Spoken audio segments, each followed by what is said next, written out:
Buenos días, tutor y compañeros. Me llamo José Alexis Mosquera Guerrero. Mi código es el 1061-540-960. Mi grupo es el 183. Y para esta cuarta fase de conclusión voy a responder a los interrogantes de la guía. ¿Por qué considera que la temática escogida es pertinente?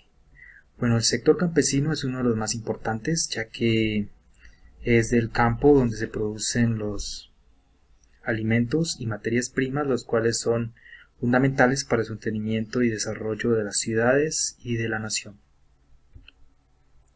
¿Cómo relaciona el tema investigado con la participación política y democrática en Colombia?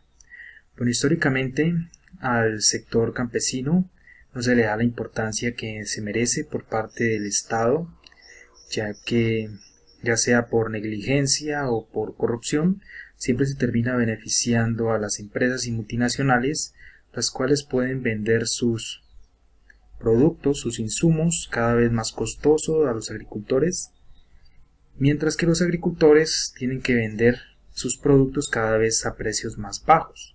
Sumado a los altos impuestos que impone el gobierno nacional, todo esto lleva a que las personas tomen conciencia y se reúnan para protestar en contra de todas estas inequidades. ¿Por qué el periodo de tiempo que ha delimitado permite una mayor comprensión de las luchas del sector social seleccionado? Bueno, se escogió el paro cafetero que se llevó a cabo en el año 2013, ya que fue en este año la peor crisis del gremio en 40 años, donde esto perjudicó a cientos de miles de familias productoras de café y demás personas que dependen directa e indirectamente del cultivo. ¿Por qué he seleccionado dicho espacio geográfico para la investigación? Porque fue el departamento del Cauca donde se pudo evidenciar los precios más bajos en el que se pudo pagar el kilogramo de café mojado, que ya que llegó a precios de 1.200 pesos. Todo esto llevó a la crisis de la economía de municipios como Popayán, Piendamó, Timbío, Bolívar, Sucre y Cajibío, los cuales dependen directa e indirectamente del cultivo del café. ¿Cuál es el contexto histórico en el que se desencadena la temática del sector social escogido? El contexto histórico se basa en que, el sector campesino históricamente se ha visto olvidado por el Estado. Sin embargo, en esta ocasión se logró que miles de personas se juntaran para poder marchar y exigir al gobierno nacional que cumpla con su trabajo de velar por los derechos de todos los sectores. ¿Qué población es afectada y quiénes son los actores relevantes del sector social investigado? Por un lado tenemos a cientos de miles de familias cafeteras que dependen directa e indirectamente del cultivo, las cuales se vieron afectadas por la crisis.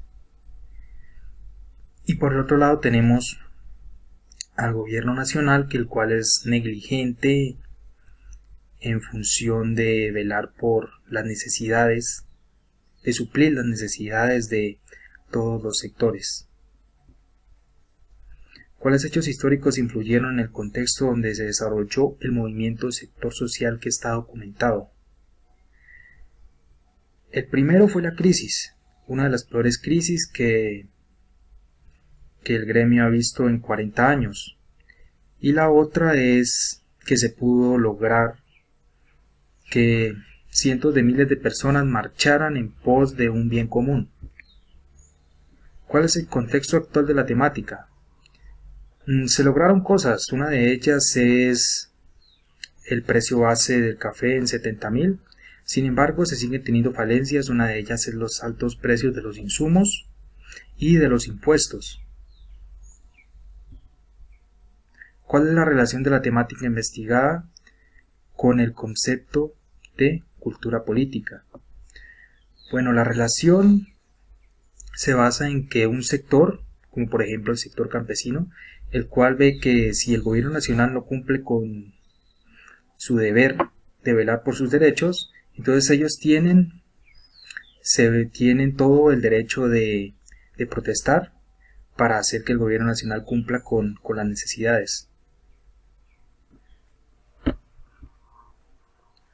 ¿Cómo el sector social seleccionado aporta a la construcción de la democracia? Aporta con el ejemplo y da el ejemplo de que si un sector o varios sectores se unen, se puede lograr que el gobierno nacional cambie y tome mejores decisiones en pos del favor de los sectores. Conclusiones generales que deja el desarrollo de la investigación en relación con la cultura política, la democracia y la participación social en Colombia. Una de las conclusiones es que si todos los sectores se unen, se puede lograr grandes cambios en favor del pueblo en general. Y otra es de que si se quiere vivir en un país más justo y equitativo, se deben de escoger líderes que en realidad sí velen por los derechos de todas las personas y no de unos cuantos acaudalados. Y bueno, aquí tenemos lo que es la bibliografía. Más mi bibliografía. Y bueno, finalmente muchas gracias por la atención, espero que haya sido claro y muchas gracias.